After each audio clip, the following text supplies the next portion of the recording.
Hey, John Gilroy here. Everybody's heard about AI. Today, we're going to talk about LMI. No, it's not technology. It's a company. Hit the music, Manny.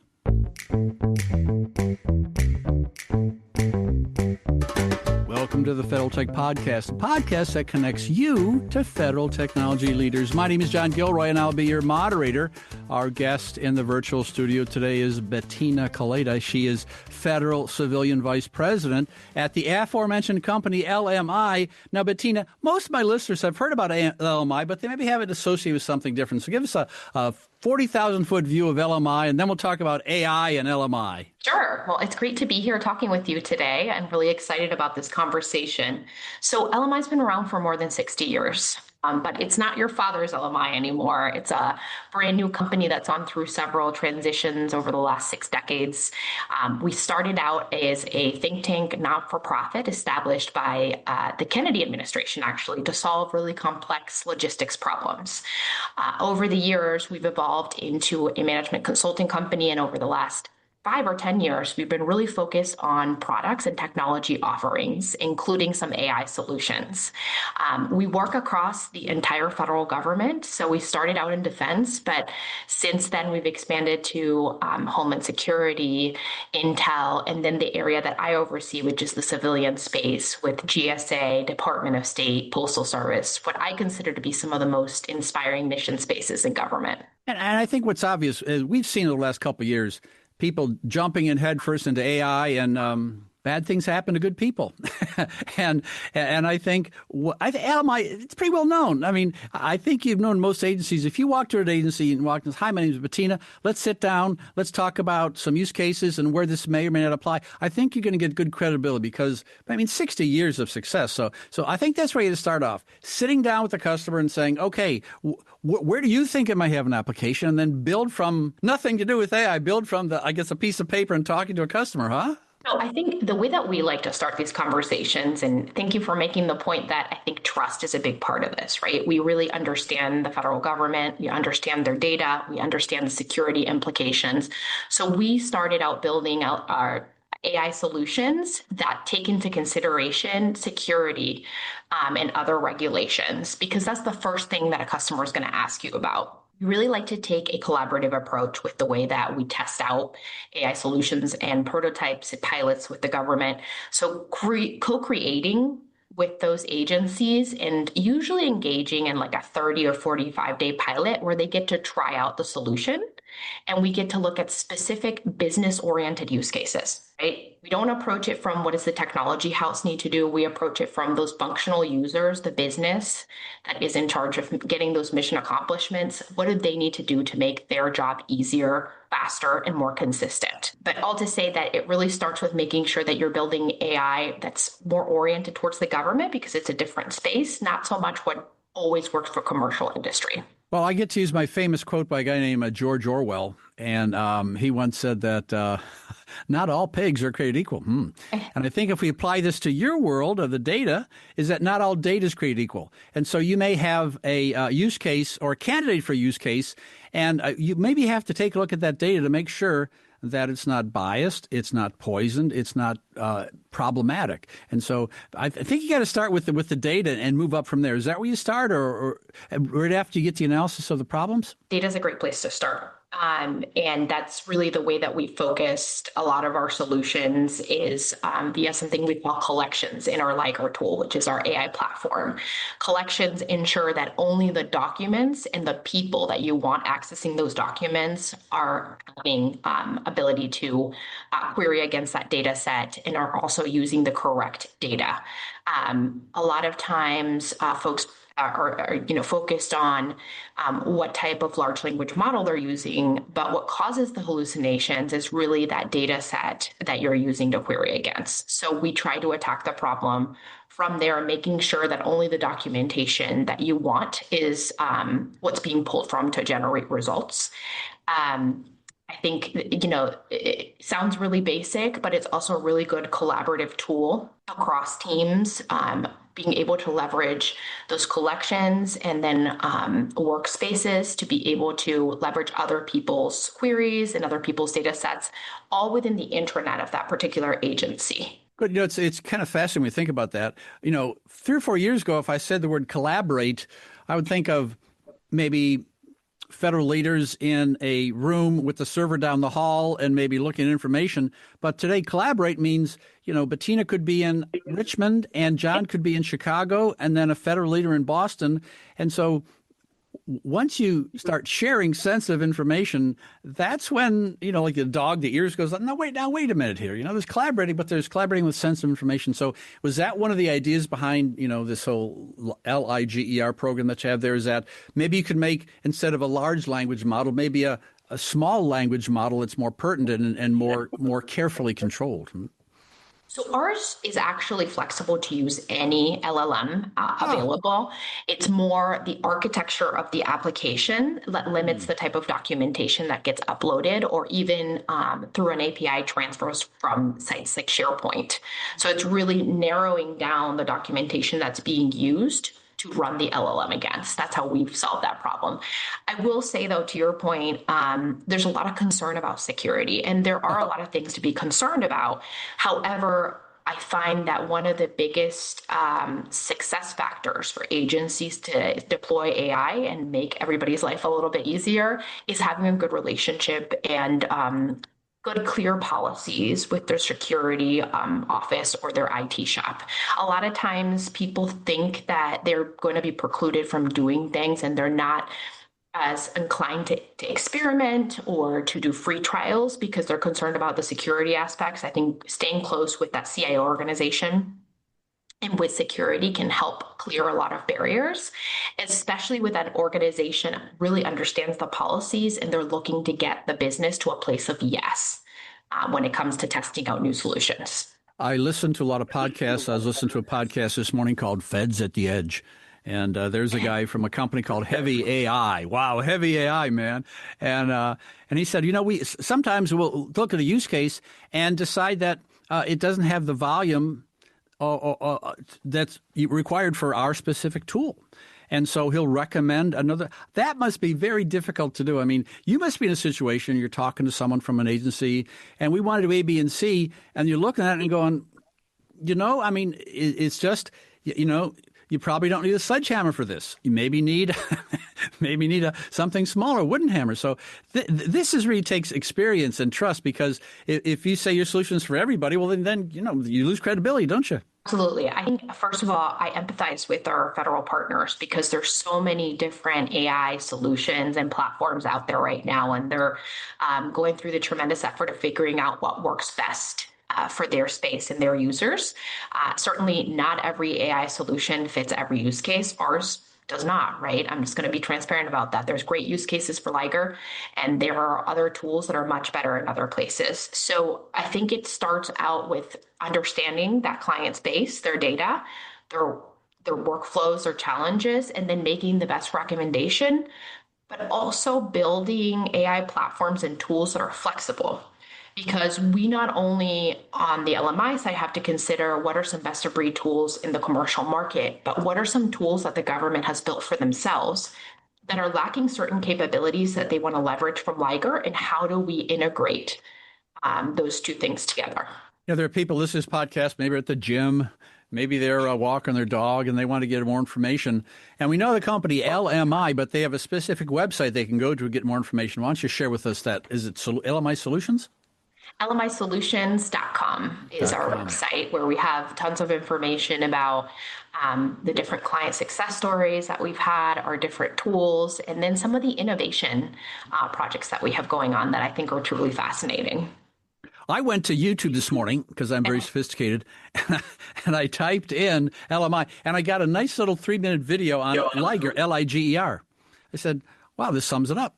It's almost like, here's the problems we encounter. Number one, cybersecurity problems. Number two, too much information. We need tailor information. Number three, well, what about, bad information? And they just point by point by point for what a federal leader will actually be concerned with. And it seems like it's a customized answer. If you're a mechanic and everyone walks in has a Prius, well, you're going to be a Prius expert. Or if you're dealing with secure data that you want to share and collaborate, well, then there's certain principles that have, and I think that's what Liger does. It almost says, okay, what 5 things do you want? Okay, we'll do it. So it's if you want to go to YouTube and find out a little 3-minute solution, it's a great little video, isn't it? It is. I mean, like you mentioned, we've had the opportunity to work through lots of challenges in different contexts through Liger. It's a very flexible tool, like I talked about, and that was designed on purpose, right? For that. I think some of the more interesting ones that we've had the opportunity to work on are procurement automation. We had really interesting pilot with GSA on that, and also on the Intel side. So you know how secure the solution is when Intel agencies are willing to use it. We've also had really good opportunity to help OIGs in research and consolidation and development of reports. There's a lot that can be done there, especially as the government is working with fewer resources and working more efficiently. And then there's, of course, the policy realm where there is the FAR reform going on and just so much opportunity to accelerate and consolidate a lot of the government policies. But there's a whole process and public comment period and analysis that can be very manual. So automating some of those things, it's been really fascinating to watch. Liger can help. When people have discussions and try to find use cases for AI, many times automation pops up. Well, it's just these are low-level tasks, and what I have seen in my discussions with many different people is that automation is great, but no, just hold on here. If you automate something without the proper context, you're going to be automating trouble. And so I was at a conference last week, and I was in a couple different panels, and this was the A word. It was like, automation is great. Now, just wait a minute, because you put things, maybe it's an unanticipated context. So it's got to be human and maybe be tempered with conversations about what if, huh? Absolutely. I think that's why we approach our pilots and our programs by first sitting down and understanding the processes and workflows behind the automation. Sometimes you just need to do a little process improvement work. You may not necessarily need to bring AI or automation into the picture, but it's definitely important to understand how people are working, how many systems are working with, potential issues, while also delivering benefits quickly, right? We don't want to get into analysis paralysis. Like I said, there's a lot of opportunity with AI, but taking that measured approach and figuring out what the current challenges are, and then how to measure success also is a really important part of the process. I think there are places, for example, a new area that we're getting into is automation of the entire life cycle for applications. So with a tool called DevAI that we developed in-house. And it's much easier to measure baseline on those types of projects because there's a lot of tools out there like the Atlassian suite, measure velocity when it comes to development or number of story points, that kind of thing. So those are particularly ripe for automation because automating the requirements development process, the processes within tools like Jira really frees up the development talent to actually write code instead of having to focus on the administrative tasks that are necessary, right, to ensure continuity, success, and tracking of those programs. Well, you use the word measure, and I get to use my second quote of the hour. It's going to be from Peter Drucker, If you can measure it, you can manage it. And so what kind of guidelines, what kind of tools do you use to evaluate the success of a project? So someone from labor comes in and goes, we want to do X, Y, and Z, and then you try a solution. So is it speed? Is it number of hours? So what kind of a metric, or do you use a metric to evaluate it? We do. We do use a metric, and from the smallest to the largest project, that's something we talk about at kickoff. We talk about the different use cases we're going to be exploring, and then we have a session on to evaluate the time, right? To your point about speed, the time that it's currently taking, the number of staff that are required, and the complexity of the tasks. And then sometimes we're able to do some cost associated with either errors in the process or other issues. I imagine if you take an OIG report, people have been in that area. They know, let's say it takes 30 hours to put together something. Hey, I need that report next week. Well, he gave me 3 or 4 days. All of a sudden, this is a metric that can be pretty quickly evaluated, couldn't it? I mean, yes, today. I mean, this is something that really can make a difference in efficiency. Yes. Like you mentioned earlier, though, you always have to have a human in the loop, right? So our inspector general staff is really important in reviewing the outputs of LIGR workflows that both evaluate documentation and then also help generate a draft report. However, we found 30 to 40% time savings just associated with those processes. And then what's exciting is that sort of generates a template, right? That not just one agency OIG can use, but can be used across several agencies. So it's hard to capture how that carries across as far as the impact across different agencies, but really easy to look at that impact for an individual agency. Now, I have my qualitative hat on now going, you know what? Back in college, if I had something that was due on Friday, it'd be Thursday night all night long and try to get it in. But what I found, because I'm an old guy, is that if you have something due on Friday and you have it done on Tuesday and you get 3 or 4 people to maybe collaborate on it, all of a sudden it's going to be qualitatively different because, oh, John, you forgot the XYZ. Yeah, but no, this is important because remember the beginning, they said they want to do that? Oh, okay. Well, then all of a sudden it's a qualitative improvement because you have that ability to, and I think that's what, I think people are forgetting that, how much it's so much value to people putting together reports. I've rushed through reports. Hey, I have. And had I 3 or 4 more people just looking at something. I mean, the people get their dissertations are reviewed by professionals all the time. It takes weeks. So why not? So there's that qualitative angle. I never thought of that.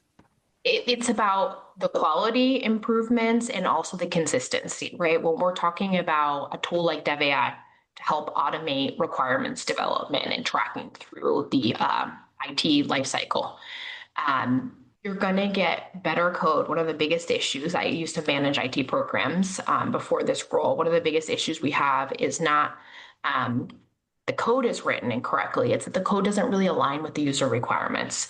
So if we can write better requirements, better user stories, we're going to get outputs of applications that really help that business. So I think that's another really good offering for this process, because if everybody's using a similar template at the beginning, the front end of the process, and there's automation around that, and there's AI, and it can learn, right? Let's say that we think an IT component is going to take a month to develop, but the AI is learning because it's helping to manage some of these processes. And it says, well, over the last 3 or 4 weeks, the stories that you worked on took you way longer than you anticipated. It's going to help with scheduling, with expectations, and with the overall output of those efforts. So that's just one example. But yes, completely agree with you that the collaboration aspect, the quality, the consistency, and also the time to innovate versus spending time on administrative processes increases dramatically. Yeah. Those are kind of the softer, funnier productivity enhancements with AI. Well, I'm going to ask a final question. I've never asked this before after all my silly interviews I've done over the years here. Optimistic, pessimistic, is it boomer or doomer? So you think in the next 5 years, there's going to be increased efficiency with artificial intelligence, or are we going to have to bow down to our overlord masters, the AI masters? So hey, you're involved in the technology. You got to see. You must be optimistic like me. So what do you think? Doom? Oh, I'm an optimist. So for starters, I can't help but to be optimistic. I think there's a tremendous opportunity. There are things that we need to put guardrails around. I know we started our conversation around that, but I think there's tremendous opportunity to solve a lot of really big global issues through AI. And I think at the end of the day, if it's managed well, it's going to make for a better world for everybody. Well, that's optimistic. We'll come back in 5 years and we'll see when we have a robot out in front of your door telling them what you're going to do, what you can't do. Well, that's good. We'll have to see what's going on. I think you have a couple of products there. The LIGR seems to address very specific needs of the federal government, and the AI Dev product seems to address specific needs too, and I think it's going to resonate with my audience. We'll see what happens in the next 6 or 7 months. You have been listening to the Federal Tech Podcast with John Gilroy. Bettina Koleda, she's a federal civilian vice president at a company called LMI. You go to lmisolutions.com for more information, and I'll put that link in the show notes.